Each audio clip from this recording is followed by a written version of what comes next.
Khodam secara harfiah artinya pelayan. Ya. Berdasarkan doa-doa yang kita lihat, itu ada doa wa khodim lana minal jinni bil iman. Jadikan jin pelayan kami dengan iman. Ini berbahaya, teman-teman. Khadam itu kalau tidak tahu tekniknya, tidak tahu adab-adab dan syaratnya, maka dikhawatirkan nanti terjebak kepada perbudakan rohani, perbudakan nafsiyah, jiwa. Dan ini sudah banyak kita lihat orang-orang yang berkhadam, apa yang terjadi pada mereka, ada gangguan-gangguan kerohanian. Ya. Dia terhalang secara rohani, bahkan secara pemikiran pun sudah mulai terhalang. Dan berkhodam ini membuat sebagian orang tergelincir dari jalan Allah Subhanahu wa taala. Kecuali ada pembimbingnya. Ada satu thariqah yang langka, namanya thariqah al-buniyah. Ya. Tapi thariqah itu tidak saya sarankan antum pelajari, karena itu thariqah yang mengeksplorasi khadam, nama-nama khadam, dan semuanya. Dan khadam itu jenis apa? Khadam itu jenisnya dari jin. Ya. Khadam itu jenisnya dari jin, dan ini sangat tidak dianjurkan. Ya. Jadi kita kalau baca doa ayat, itu kemungkinannya ada dua. Datang hamilul ayat, penjaga ayat, itu pasti malaikat. Atau datang kamuflasenya, itulah khadam. Nah, ini hati-hati di situ. Tapi Ibnu Taimiyah pernah mengatakan dalam Furqan, baina ulir rahman wa ulir syayatin, syaitan, boleh minta bantuan kepada jin. Al-isti'anah bil jin jaiz. Ini juga agak membingungkan sebenarnya. Sebenarnya saya nggak bingung, tapi takutnya antum yang bingung. Ya. Ibnu Taimiyah mengharamkan tawassul. Tapi kok membolehkan minta tolong ke jin. Nah, ini agak aneh. Ya. Nah, nantilah di lain waktu nanti kita bedah kitab Furqan baina ulir rahman wa ulir syayatin. Syaitan ya. Insyaallah Pak Dwi nanti tolong ingetin saya. Di situ nanti ada tentang ruqyah, kritik terhadap tasawuf, ya segala macam nanti ada di situ. Jadi perlu nggak berkhadam? Nggak usah. Saya udah ngelihat orang-orang yang berkhadam susah meninggalnya. Apalagi ada perjanjian batin antara orang yang berkhadam dengan yang dia ini. Nah, ini gawatnya apa? Dia meninggal nanti turun ke anaknya nggak salah apa-apa terganggu. Nah, ini yang kemudian bernama jin nasab, harimau turunan, macan turunan. Nah, ini jadi bahaya. Jadi kasihan nanti orang-orang setelah kita. Ya, baik.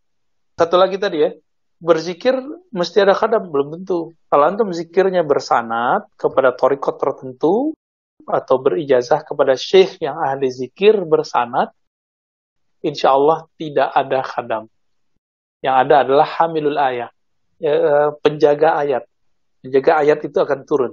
Ya. Antum ngamalin maksurat itu turun ayatnya nanti hamilul ayahnya. Kalau khadam turunnya kalau diniatkan mencari kesaktian itu biasanya ya. Nauzubillah min dzalik. Pertanyaannya harus diluruskan ya. Sama semua ilmu hadis, ilmu tafsir, ilmu fiqih, ilmu ini semuanya bersumber dari Nabi. Tapi kita nggak boleh bilang apakah Nabi menguasai ilmu hadis? Loh hadis itu dari beliau. Apakah Nabi menguasai ilmu tafsir? Ya ilmu tafsir kan dari beliau. Apakah Nabi berfikih? Ya fikih itu dari beliau. Tapi di masa beliau, ilmu-ilmu ini belum ada namanya. Tapi barangnya sudah ada. Jadi yang tepat, apakah tasawuf bersumber dari Rasulullah? Itu yang tepat pertanyaan. Jawabannya iya, bahwa tasawuf yang sahih bersumber dari Rasulullah. Saya jelasin aja secara ringkas ya. Dia analogkan dengan badan yang sakit. Badan kalau sakit, bisakah menikmati makanan yang paling nikmat? Enggak. Pak Dwi ini sukanya rendang ya? Bukan ya, sop ya? Rendang, Sob. Oh, rendang ya. Kalau lagi sariawan, itu bisa menikmati rendang nggak? Nggak bisa. Maka kalau kolbu kita lagi sariawan, itu nggak bisa menikmati zikir. Harus diobatin dulu. Obatnya zikir namanya taubat. Jadi, taubat itu, kalau selama ini kan kita kalau taubat, istighfar cuma dari dosa zahir. Coba mulai pagi ini, siang ini, kita berzikir, memperbaiki kolbu dulu.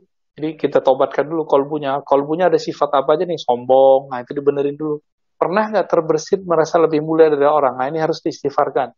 Pernahkah terbersit bahwa kita benci sama orang, kesal sama orang, iri sama orang, dan yang paling parah adalah lalai kepada Allah.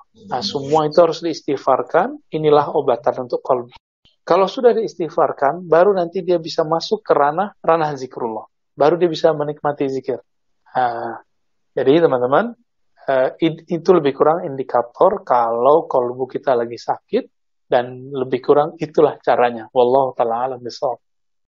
Para sahabat perempuan itu berguru kepada Nabi, Nabi laki-laki. Bahkan kata Ibnu Mas'ud dan Ibnu Umar, Nabi SAW punya majelis khusus untuk perempuan. Itu di Sahih Bukhari, di Kitabul Ilm, di bab ilmu, itu ada bab tentang bahwa para perempuan, para nisa, itu punya khusus. Jangankan itu, dulu kan belum ada mikrofon. Walaupun Nabi diizinkan Allah suaranya terdengar kemana-mana, tapi beliau setelah berceramah, berkhutbah di depan para laki-laki, itu beliau mengkhususkan lagi khutbah untuk perempuan. Berarti ada ta'lim khusus buat para akhwat, ya. Dan gurunya laki-laki. Dan itu terjadi, jadi nggak masalah. Ya. Boleh, yang penting menjaga adab-adabnya. Jika tidak, maka carilah guru perempuan yang bersanad, yang hatinya koneksi kepada Allah Subhanahu wa Ta'ala. Ya. Banyak, murid Syekh Yasin kan ribuan. Murid Syekh Yasin ribuan, di Indonesia aja ada ratusan. Ya, di Jakarta yang baru meninggal itu Syekh Abdul Hayy, ya, Al-Batawi, Al-Makki. Ada guru saya, Kiai Ahmad Marwazi, Kuningan, ya. Kemudian juga banyak di Bandung ada. Di Bandung itu siapa nama Kiai Nawawi kalau nggak salah, ya. Di Bandung itu ada, di Garut ada, di setiap kota, di Pulau Jawa itu ada. Tinggal antum mau nyari aja. Kalau di Riau itu ada di kepulauan, ya. Apa nama daerahnya, Banteng apa sih? Nama saya lupa nama daerahnya. Di Jambi juga ada, di Pekanbaru itu juga ada, di Aceh ada, di Malaysia banyak. Di Singapura ada, banyak deh, lengkap. Di Banjarmasin, di Martapura itu lebih banyak lagi. Sampai hari ini banyak.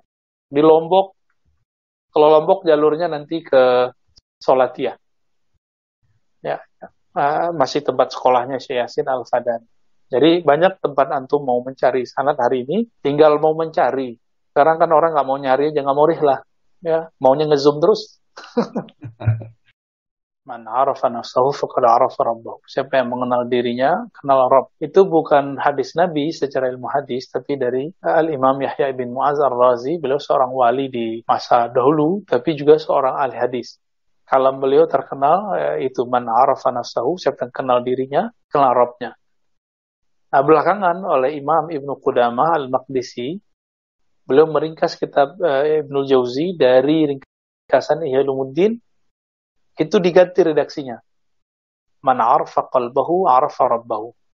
Siapa yang mengenal kalbunya, maka dia mengenal Rabbnya. Maka sebaliknya, yang tidak mengenal dirinya, maka tidak mengenal Allah, maka fasada qalbuhu. Maka rusaklah kalbunya. Jadi kalau di dalam kalbu ini nggak ada ma'rifat, ma'rifat itu makanannya ruh kita. Kalau ruh kita nggak dikasih makan ini, maka dia kesepian, dia kurus, nanti rusaknya sampai ke kalbu, rusak sampai ke akal pikiran. Lebih kurang itu maksud dari kalam Syekh Muhammad Saleh, ya. Allah Ta'ala alam.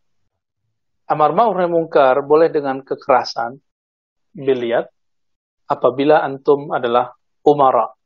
Kalau antum seorang umara, maka punya hak untuk menegakkan amar ma'ruf nahi munkar dengan cara yang keras, ya. Tapi Imamuna Abul Hasan Al-Asy'ari mengatakan orang berubah dengan ilmu dan kesadaran itu lebih utama dan lebih permanen daripada orang berubah karena takut pedang dan ancaman. Inilah yang disebutkan dalam Al-Quran, wa'mur bil urf. Maka kamu mengajaklah ke manusia dengan urf, dengan sesuatu yang dia tahu bahwa itu baik. Jadi apabila kita sahibus sultan, kita pemimpin, maka kita boleh menggunakan itu, tapi dengan niat kemaslahatan, bukan niatnya madarrah. Ya. Jadi Imam Sya'rani itu memberikan rumusan. Amar ma'ruf nahi munkar itu tidak boleh berniat ingin mencelakai orang yang mau kita ajak, tapi kita berniat ingin menyelamatkan dia. Nah, itu niatnya. Jika itu, maka antum boleh, jika seorang pemimpin, bersikap tegas, ya. Tafadhal, ya. Wallahu a'lam. Ibn Taimiyah rahmatullah alaih itu punya konsep namanya tauhid uluhiyah, tauhid rububiyah. Bagi Ibn Taimiyah, tauhid uluhiyah adalah tauhid yang puncak, dan itu betul sama. Perbedaannya cuma satu. Ibnu Taimiyah rahmatullah alaih yufarriq baina al-uluhiyyati war-rububiyah. Dia memisahkan antara uluhiyah dan rububiyah. Sedangkan ulama yang lain menyatukannya, walaupun dalam definisi itu berbeda. Ya. Definisi Ibnu Taimiyah, tauhid uluhiyah itu tauhid penciptaan, tauhid uluhiyah itu tauhid penyembahan. Sedangkan tauhid rububiyah tauhid penciptaan. Adapun ulama yang lain juga sama, tapi ada yang lebih dalam. Tauhid uluhiyah itu adalah Allah memandang keesaan dirinya, sedangkan rububiyah adalah Allah dengan keesaannya memandang makhluknya. Maka di dalam Al-Quran tidak ada tuh kalimat ilahunallah ketika memuji orang beriman.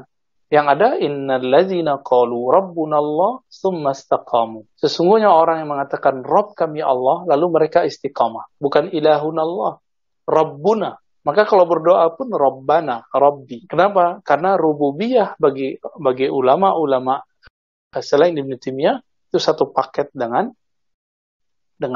penyembahan. Jadi tauhid uluhiyah rububiyah tidak boleh dipisah. Sedangkan Ibnu Taimiyah mengatakan orang yang bertauhid rububiyah itu bisa jadi tidak menyembah Allah. Dan Ibnu Taimiyah mengatakan inilah tauhidnya orang-orang musyrik. Maka muncullah istilah aneh dari Ibnu Taimiyah, yaitu tauhidul musyrikin. Tauhid orang musyrik. Nah, ini istilah yang janggal dalam ilmu mantik. Kok digabung istilah tauhid dengan musyrik? Ya musyrik, tauhid ya tauhid. Kira-kira begitu ya. Wallahu a'lam bishawab.